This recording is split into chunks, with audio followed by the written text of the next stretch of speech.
Studenti tal-10 sena mill-Kulleġġ San Benedittu Skola Sekondarja Paul Sajdon f'Kirkop ħadu sem f'sessjoni interattiva dwar is-settur tad-diżabilità f'pajjiżna u jingħataw l-opportunità jesprimu l-ħsibijiet u l-idea tagħhom dwar l-inklużjoni u s-servizzi għal persuni b'diżabilità u jkunu parti mill-proċess tal-għażla tal-isem tal-proġett li se jinfetaħ dalwaqt fl-istess raħal.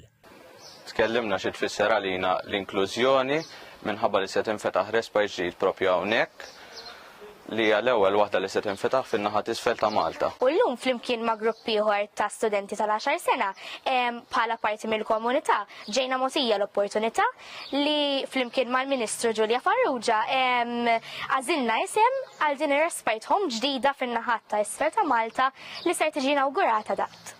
Il-Ministru għall-Inklużjoni u l-Volontarjat Giulia Farrugia qalet li l-proġett jinkludi binja ġdida fil-komunità ta' Kirkop. Din il-faċilità se toffri servizzi ta' respite temporanju li jistgħu jakkomodaw sa 12 persuna fl-istess ħin, servizzi transitorji li jappoġġaw persuni b'diżabilità biex jiżviluppaw ħiliet ta' għajxin indipendenti u programm individwali bbażati fuq l-assessjar professjonali dettaljat mill-Aġenzija Support. Dan il-proġett ta' 1.4 miljun euro għalina jfisser ħafna li xuwa investiment tal-gvern li jemmen verament fil-ġenituri ta' tfal b'diżabilità li għandhom ikollhom spalla ta' respite fuq min iserħu. Is-servizz se jitmexxa b'kollaborazzjoni ma' da volontarja u se jkunu bbażati fuq il-prinċipju ta' active support biex ikun żgurat li l-persuni b'diżabilità jkunu involuti b'mod attiv fil-ħajja ta' kuljum u jilħqu l-ogħla livell possibbli ta' indipendenza.